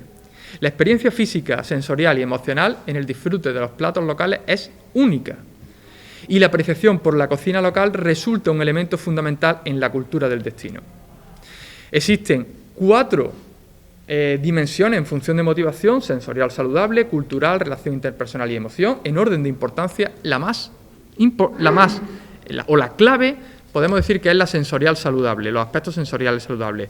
4 segmentos de turistas en relación a la gastronomía: genérico, cultural y lo que hemos denominado gastronómico iniciado y pleno. En cuanto a conclusiones empíricas, podemos decir que descubrir la gastronomía del local se convierte en uno de los elementos clave a la hora de decidir un destino. Existe un segmento creciente de turistas que busca conocer y comprender la cultura del territorio a través de la gastronomía local. Existe una alta motivación que permite disfrutar en mayor medida de la satisfacción y la lealtad, es decir, de la experiencia turística global. Y decir también que la tapa es un recurso gastronómico muy valorado, especialmente por aquellos que muestran una mayor motivación gastronómica. En cuanto a implicaciones para la gestión, es decir, para aquellos que tienen importancia en cuanto al turismo, podemos decir que la creación y mantenimiento de un patrimonio gastronómico reconocido incluye el diseño y reformulación de herramientas de comunicación eficaces.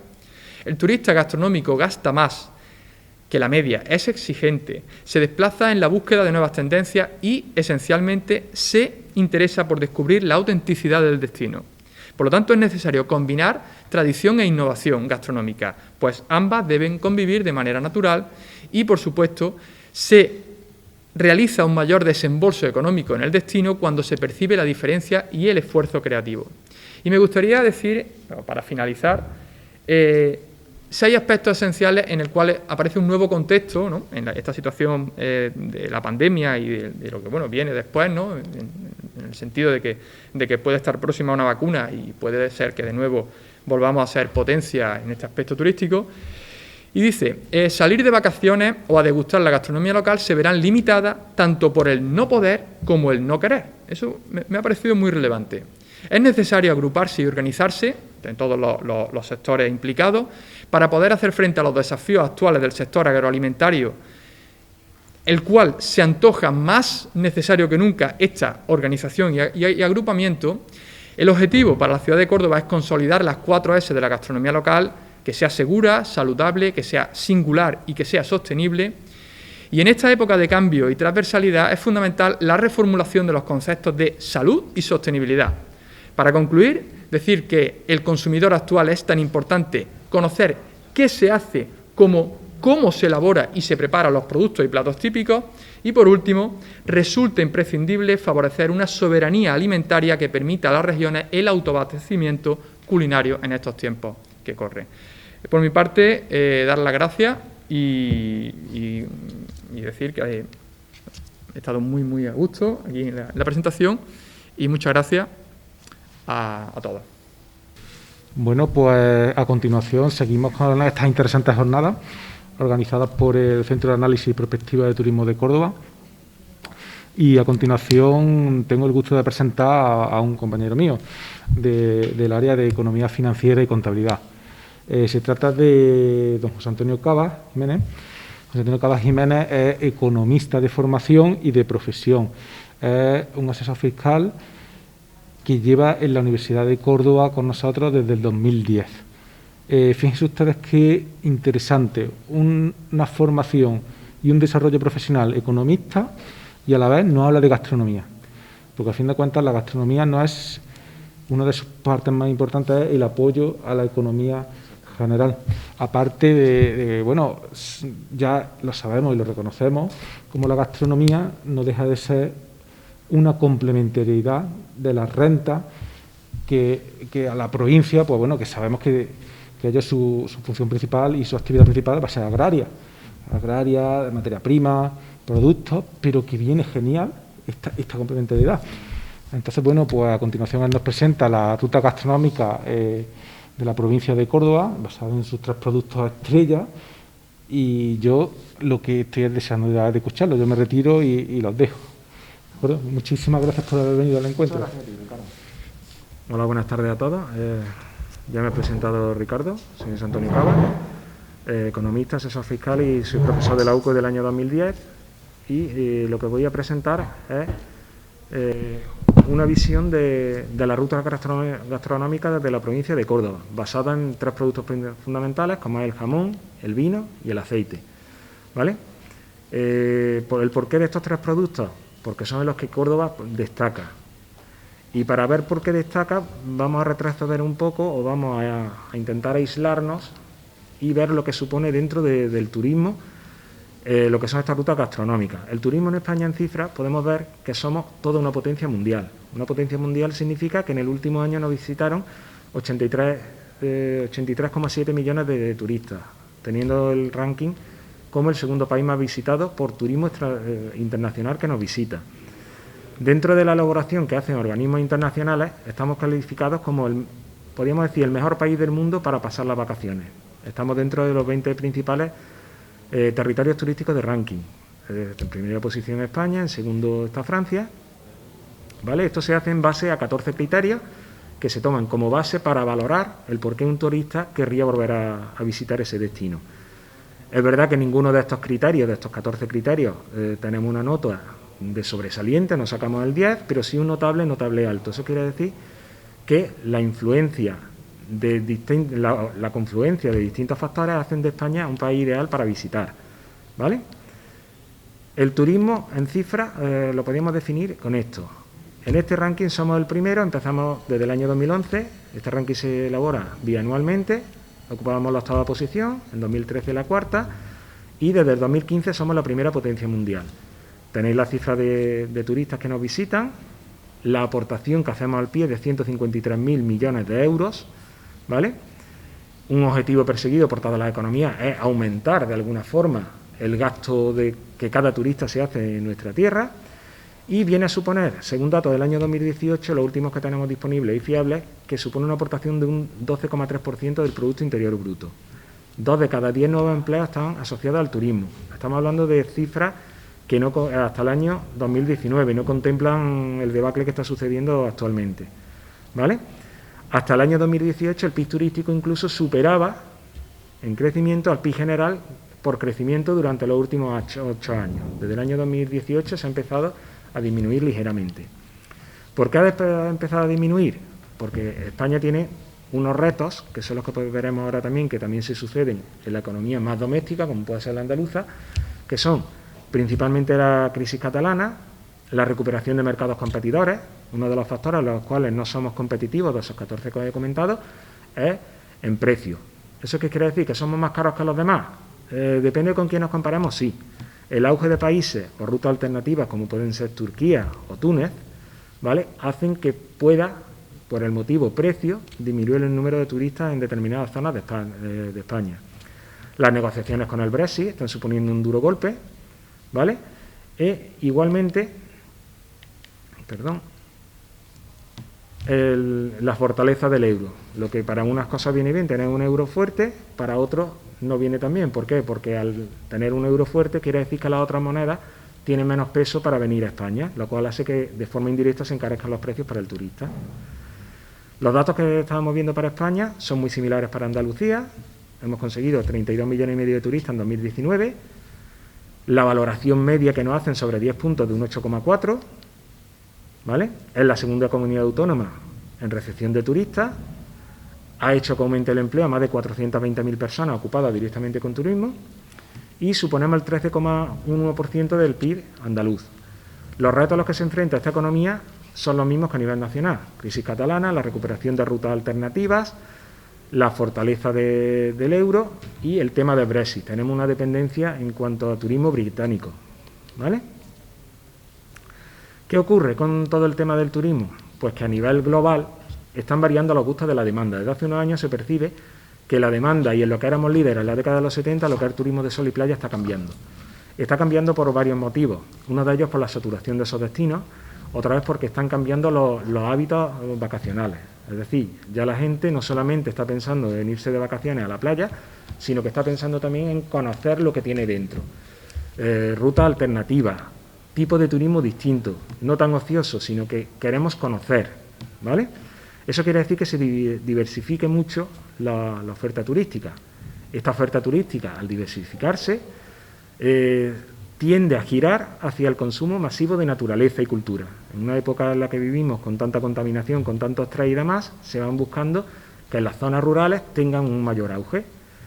Eso unido a que la esperanza de vida es cada vez más alta y que se cuenta con mayor tiempo libre en edades avanzadas, hace que se generen todo lo que son cambios en el entorno medioambiental, como una salida para pasar las vacaciones, ¿vale? ¿Eso qué tiene de bueno? Que está haciendo que los entornos rurales estén cambiando y adaptándose a un turismo para el que no estaban preparados, y en los cuales les cuesta trabajo ver en algunos sectores que puede ser una fuente de ingresos añadido, recoger a todo ese tipo de clientes, ¿vale? El turismo rural. Pues el turismo rural lo basamos como una derivación del turismo cultural, del turismo gastronómico, y así llegamos a algo en lo que somos líderes en Córdoba. Ya nos estamos centrando en la provincia de Córdoba, en lo que es el turismo gastronómico centrado en 3 productos de estrella: el jamón, el aceite y el vino. ¿Por qué? Porque la gente quiere degustar esos productos, y degustar esos productos significa sumergirse en el ambiente que los rodea y ver el por qué esos productos tienen la excepcionalidad que tienen entrando dentro de su ambiente, ¿vale? Esto tiene una parte buena y una parte mala. Los efectos positivos que tiene todo el tema de turismo rural es que van a proporcionar una renta adicional a aquellos que estamos acostumbrados a vivir solamente de sus productos, va a crear empleo también y va a evitar que la gente migre hacia zonas urbanas, ¿vale? ¿Qué efectos negativos nos encontramos? Que se va a producir una pérdida de identidad por el deterioro del medio ambiente y por la subida de precios que lógicamente van a traer todas estas consecuencias. Este turismo rural se articula, ¿cómo?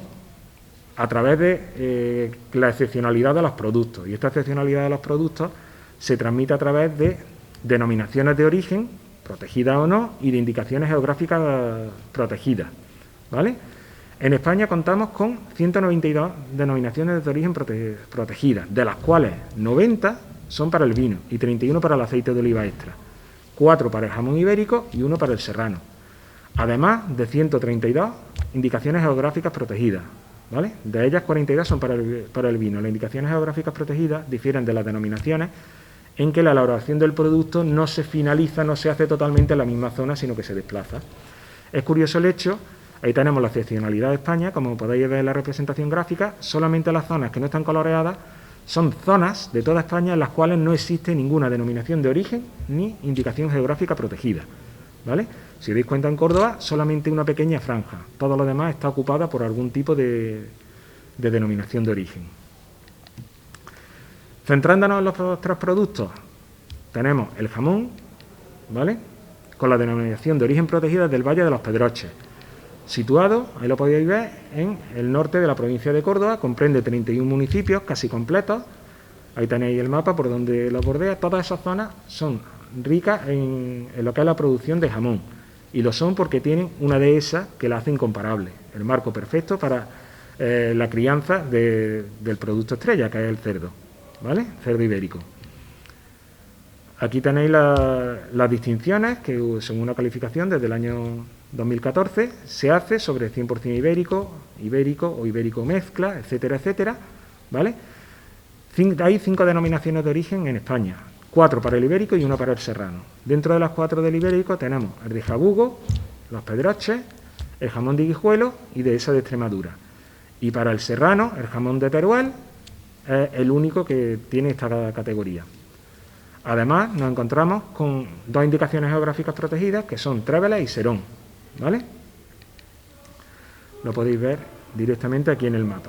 Esta es la distribución que tiene dentro de España. En la zona de Teruel es donde tenemos la denominación de origen del cerdo blanco, ¿vale?, del jamón blanco, jamón serrano, y las demás son las denominaciones de origen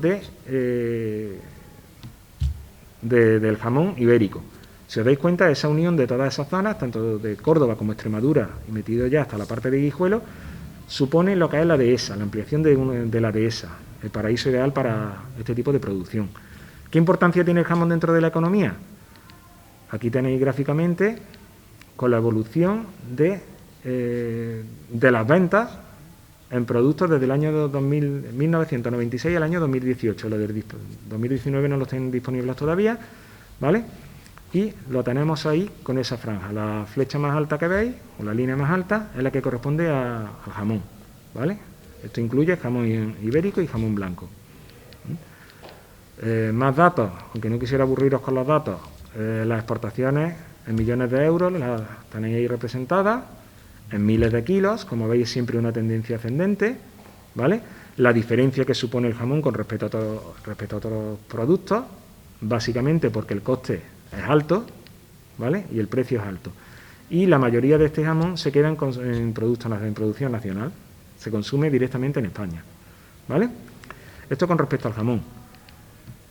Con respecto al vino, la denominación de origen que tenemos es la de Montilla Moriles. Ahí tenéis la zona que abarca dentro de la provincia de Córdoba, con los municipios que la comprenden, por el cultivo que se hace y se produce directamente dentro de esa zona. Dentro de todas las denominaciones de origen del vino que hay dentro de España, la verdad que somos, entre comillas, pequeñitos. Ahí tenéis la zona de todas las que abarca Andalucía, la más importante, la de Jerez, ¿vale?, con el Cherry, ¿vale?, pero sobre esta metemos a Montilla Moriles, con estos datos de producción, donde se ve que estamos muy distanciados de la primera del ranking, como es lógico, pero que tenemos un crecimiento de un año a otro. Este crecimiento de un año a otro lo podemos ver gráficamente en un aumento de un 29,7%. La ruta del vino ampliamente conocida, hay multitud de estudios donde podemos ver la importancia que tiene por la aportación que hacen a la economía como a la consecución de rentas. ¿Vale? El siguiente producto que vamos a ver es el aceite. Ahí las denominaciones de origen, ahí ya tenemos más riñas. Tenemos 4 denominaciones de origen dentro de la provincia de Córdoba. Tenemos Baena, denominación de origen Baena, la de Lucena, la de Priego de Córdoba y la de Montora de Amuz. Gráficamente las tenéis aquí en rayado, donde lo comprenden. Si os dais cuenta, poco a poco vamos completando el mapa de Córdoba con todas esas zonas, ¿vale? Dentro de Andalucía, dentro de España hay 31 denominaciones de origen protegidas del aceite, ¿vale? De las cuales 14 de ellas están en Andalucía, lo que supone más de un 45% de las denominaciones de origen que hay en España. Ahí veis un resumen: 5 son de Jaén, 4 de Córdoba, 2 de Granada, 1 de Cádiz, y Málaga y Sevilla tienen también una, ¿vale? Estos son todos los logotipos de estas denominaciones de origen. La denominación de origen más antigua que tenemos es la de Baena, data del año 1981, y la más reciente es la de Lucena, que es del año 2009, ambas de Córdoba. Como curiosidad podemos decir, ahí tenéis la ruta que comprende la denominación de origen de Baena, del aceite de Baena. Es la primera denominación de origen agroalimentaria que nace en España a inicios del 71 y la más antigua de la denominación de oliva de Andalucía. Comprende no sé cuántos municipios y están controladas por 19 almazaras productoras y visitables. Abarca unos 7,2 millones de olivos. Tened en cuenta que en España la superficie destinada al olivar aproximadamente está compuesta por unos 215 millones de olivos. 7,2 de ellos corresponden solamente a esta denominación de origen. Posee 33 marcas registradas y más de 7.200 olivareros inscritos a esta denominación de origen. La producción media de esta aceituna es de entre 150 y 200 millones de kilos y una producción media anual de aceite de entre 30 y 45 millones de kilos según la campaña, ¿vale? Hay distintas variedades de aceitunas y dependiendo de eso vamos a conseguir una variedad o vamos a conseguir otra o vamos a hacer coupé con determinadas mezclas, ¿vale? Esta es la denominación de origen de Baena. En definitiva, ahí tenéis el mapa de Córdoba compuesto por todas las denominaciones, por las 3 denominaciones de origen que he dicho. Tenéis la azul, la zona que corresponde en azul y está rayada es porque también abarca la denominación de origen del aceite. Tenéis en verde la denominación de origen de Montilla Moriles y rayada la que corresponde con alguna del aceite. Eso quiere decir que prácticamente toda la provincia de Córdoba tiene alguna denominación de origen o algún producto por el que lo hace destacable. Sería muy interesante establecer rutas que, estableciendo un punto de partida en cualquier punto de la provincia de Córdoba, con relativa cercanía, se pudiesen establecer rutas para fomentar el turismo de determinado tipo de producto específico, bien visitas diarias o bien pernoctando, pero compartir esos clientes dentro de todas las rutas. ¿Por qué? Porque las conclusiones que hemos llegado después de los estudios de cada producto individualizado son las siguientes, que son comparables para todas. El turismo gastronómico es una posible solución a la economía de esta zona, con un alto potencial por explotar, que cuenta con numerosos puntos a favor, como pueden ser la excepcionalidad de los productos, innegable y avalado en cualquier mercado internacional y por cualquier experto, la riqueza natural del medio que los acoge. Tened en cuenta que estamos hablando de parques naturales, como puede ser de Cazorla, ¿vale? O también incluso en Cardeña. Tenemos muchos parques que acogen estos productos. La variedad patrimonial y gastronómica de las zonas, aunque tengamos denominaciones de origen para estos tipos de productos, todas las zonas tienen algún producto en concreto por los que destacan, utilizando como base algunos de los principales que hemos tratado en esta ponencia, ¿vale? Tenemos una zona bien comunicada, incluso por AVE, ¿vale? La cercanía a Córdoba es inmediata desde cualquier sitio y desde ahí es fácilmente desplazable por la red de carreteras viarias, la red de carreteras que nos ofrece en cualquier momento para poder desplazarnos. Y habría que aprovechar más todavía el incremento del consumo de productos de calidad y ecológicos que se está produciendo a nivel global. Eso hace que estamos dispuestos a pagar algo más por determinado tipo de productos por tener la garantía y la seguridad de que el producto cumple una serie de especificaciones y que además nos proporciona algún bienestar. ¿Qué problemas encontramos? Lo primero es que la oferta es insuficiente para determinados eventos. Por ejemplo, en la zona de Los Pedroches hay una feria del jamón que claramente es insuficiente la oferta que tiene para lo que puede acoger. Es uno de los hechos que nos ha llamado la atención. Hay pocas pernoctaciones. ¿Por qué? Porque no se ofrecen atractivos para más de un día. Las rutas son visitar una bodega, visitar una almazara o visitar un centro de producción de jamones, podríamos decir, un matadero, pero no se produce de verdad lo que atraería a los clientes a tenerlos más de un día entretenidos, ¿vale? Hay escasa infraestructura hotelera, no es suficiente para el tipo de público que vamos buscando. Tened en cuenta que el consumo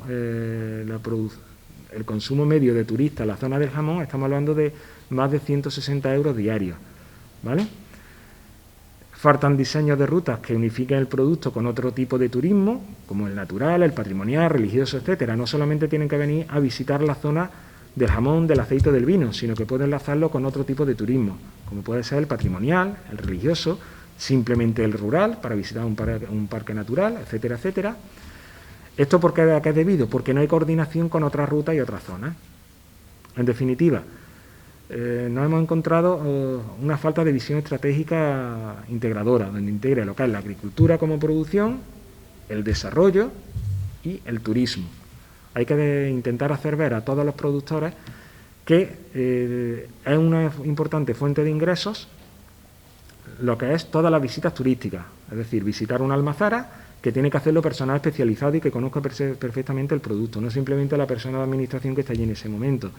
Hay que intentar profesionalizar ese sector y que el cliente tenga una percepción de que eso de verdad es un trabajo, ¿vale?, que se está haciendo en aras de la consecución de un objetivo, que es poner en valor esos productos de esa zona, ¿vale? Y con todo esto he terminado. Muchísimas gracias por su atención. Ya como te veis. Bueno, pues a continuación seguimos con la mesa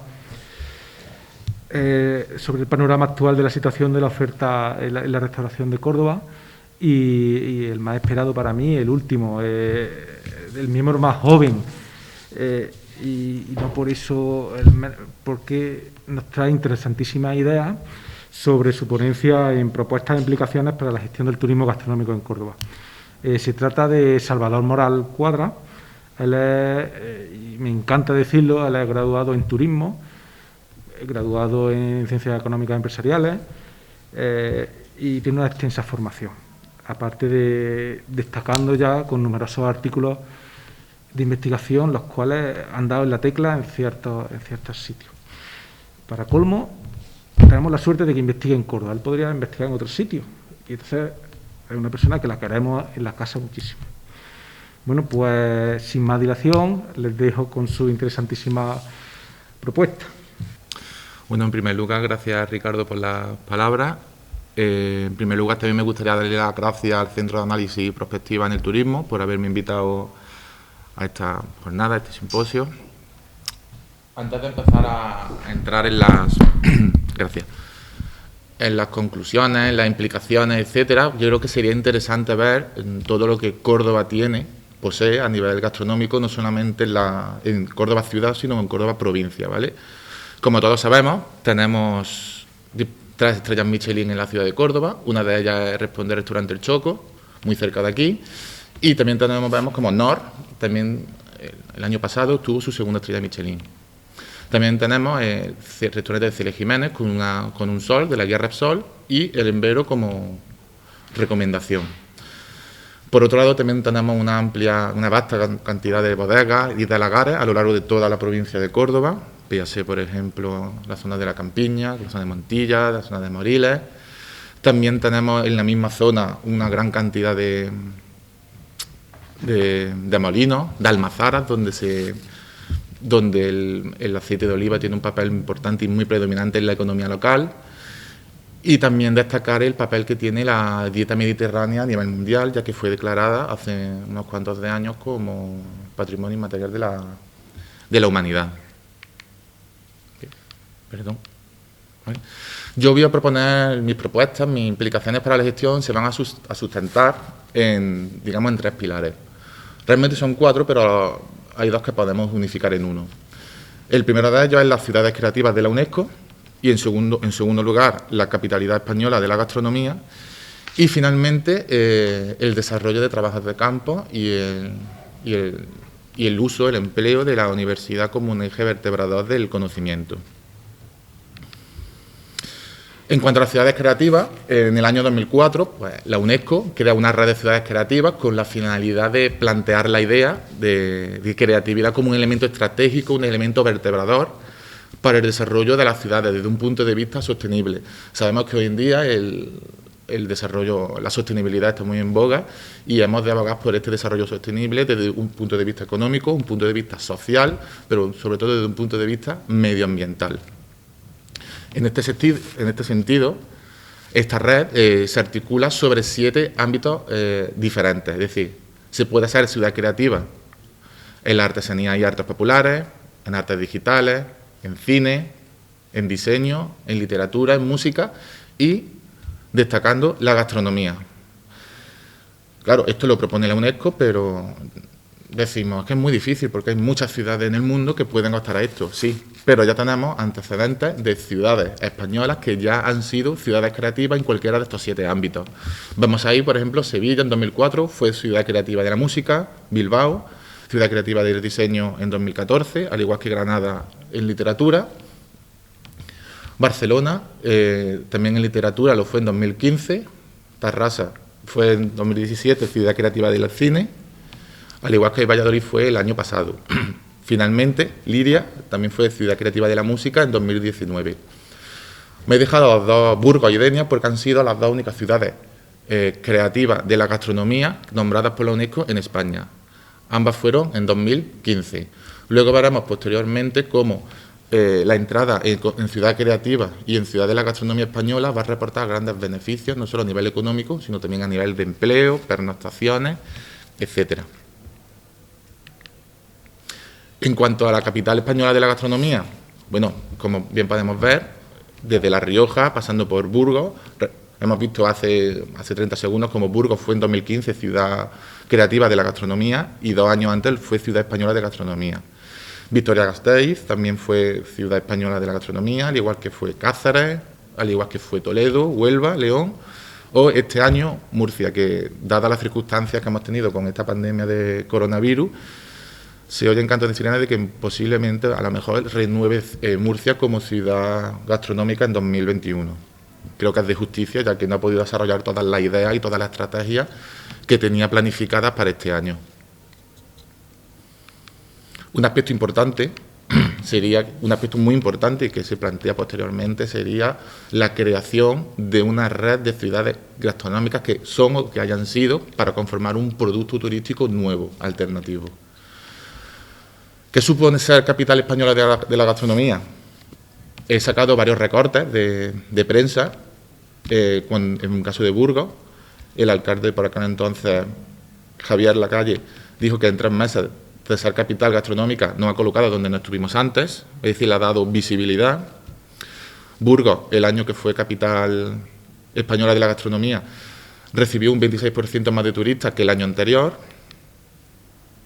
En el caso de Huelva, superó el 1.000.000 de turistas en 2017, lo que supuso casi un 4% más que en el año 2016. Almería registró en 2019 su mayor gasto medio por turista, es decir, una mayor llegada de turistas y un mayor gasto asociado a esta tendencia gastronómica. Y finalmente, como aparece aquí en el diario, este diario de corte económico, la capital gastronómica reporta a Cáceres un 35% más de turistas y 2,2 millones extra. Vemos, por lo tanto, que no es una cuestión baladí, que ser capital española de la gastronomía es un elemento muy a tener en cuenta como una buena oferta turística complementaria al desarrollo turístico que ya haya en cada ciudad. En el caso de Córdoba, por ejemplo, desarrollamos el turismo cultural, tenemos la Mezquita, el Alcázar, tenemos Medina Zahara y también tenemos bastantes elementos de corte gastronómico como para poder hacer una oferta complementaria. Si esto lo logramos acompañar con la capitalidad española de la gastronomía y además somos capital, ciudad creativa de la gastronomía por la UNESCO, yo creo que tenemos bastantes posibilidades de crecer mucho como destino turístico. Haciendo un poco resumen de lo que he comentado sobre capital española de la gastronomía, ciudad creativa, aquí he destacado las dos ciudades que son ciudades creativas de la gastronomía, que son Burgos y Denia. Estas que se señalan ahora son el resto de ciudades creativas. Tenemos Bilbao, Barcelona, Tarrasa, Sevilla, Granada. Las que aparecen en amarillo son las capitales españolas de la gastronomía. Vemos como Burgos repite. Y claro, yo me pregunto, ¿por qué no solicitamos? Pues no somos ciudad capital española de la gastronomía y ciudad creativa. Podríamos establecer nexos de colaboración, nexos de una oferta complementaria junto con las ciudades de nuestro alrededor para formar un nuevo producto turístico. Esto supondría un incremento de los flujos hacia nuestra ciudad, hacia nuestra zona. Además, hemos de aprovechar que somos el eje que conecta el sur con el centro norte de la península a través del transporte, con lo cual es una oportunidad que debemos también de explotar. Y no solamente los flujos a nivel nacional, como bien he dicho, sino también los flujos a nivel internacional. Otro punto a tener en cuenta también sería el desarrollo de un observatorio turístico que estuviese liderado por el INTUR y sobre todo con el apoyo de la Universidad de Córdoba con el fin de realizar más trabajos de campo. A través del desarrollo de trabajos de campo nosotros vamos a poder saber cuáles son las motivaciones, las percepciones, las actitudes que los turistas pueden tener de Córdoba como destino turístico. Entonces, este conocimiento nos puede hacer establecer o determinar nuevos nichos de mercado y establecer nuevas estrategias que den respuesta a esta creciente demanda. Este papel, yo pienso que pensamos, muchos compañeros míos, pensamos que es básico que la Universidad de Córdoba tome partido en este sentido, ya que disponemos de herramientas y disponemos de un personal muy cualificado para llevar a cabo esta tarea. Como ideas finales, y como ya lo he dicho antes, ser ciudad creativa de la gastronomía y ser capital española de la gastronomía creo que es un elemento importante que tenemos que tener en cuenta, ya que nos daría muchísima más visibilidad, no solo a nivel nacional, sino a nivel internacional. ¿Somos referentes en aspectos culturales? Por supuesto. Tenemos que intentar ser referentes en otro tipo de tipologías turísticas, tenemos que intentar ser referentes a nivel gastronómico, tenemos un muy buen andamiaje sobre el que podemos construir una muy buena oferta turística en este sentido. Y si encima podemos complementarlo con otras actividades, mejor que mejor. También el establecimiento de sinergia entre entes públicos y privados. Creo que esto es básico, que tanto las empresas privadas como los organismos públicos establezcan sinergia y trabajen conjuntamente en beneficio de Córdoba como destino turístico. Además, el desarrollo de todas estas propuestas de ciudad creativa, capitalidad española, etcétera, establecimiento, como veremos después, de clubes de productos, que tienen mucho que ver con esta colaboración entre entes públicos y privados que van en búsqueda de unos objetivos, de unos fines comunes. Sería muy interesante, ya que nos podría ayudar a evitar la excepcionalidad que tiene Córdoba. Todos sabemos que Córdoba, el mes de mayo es el más de temporada alta, también abril, mayo y parte de septiembre, octubre, pero con una ampliación de esta oferta turística centrada en la gastronomía pensamos que podemos ofrecer muchísimas más cosas el resto del año y, digamos, difuminar no centrarnos solamente en temporada alta, sino también variar a lo largo de todo el año. También importante, como han comentado compañeros míos anteriormente, la creación, el desarrollo de la ruta vinícola y oleícola. ¿En búsqueda de qué? En búsqueda de la autenticidad. Es decir, a título personal, nos contaba un empresario del aceite de oliva que una de las cosas que más le pedían muchos turistas que iban a ver su molino era que les gustaría ver el proceso completo desde que la uva se recoge del árbol, del olivo, hasta que sale en una botella. Eso yo creo que sería búsqueda de la autenticidad, desde el origen hasta el final, todo este recorrido, toda la trazabilidad que se produce con el aceite de oliva. Esto yo creo que sería una gran opción que se podría explotar. Como bien comentado antes, creación de un observatorio turístico para focalizar todos los estudios centrados en turismo en Córdoba y, sobre todo, el desarrollo de trabajos de campo. Nosotros, lo he dicho antes, a través del desarrollo de trabajos de campo vamos a conocer la demanda, sus motivaciones, qué le hace venir aquí, por qué vienen, también cuáles son sus percepciones, cuáles son sus actitudes. Es decir, nos da un feedback muy importante de cómo debemos nosotros de plantear la oferta turística cordobesa. ¿En beneficio de qué? En beneficio de unas nuevas propuestas, hallar nuevos nichos de mercado que nos reporten un incremento de las visitas y un incremento de las pernoctaciones. Esto supondría, este incremento de la oferta turística supondría también un incremento de las estancias medias. La estancia media en 2019 fue de 1,79 noches. Podría mejorarse, la verdad.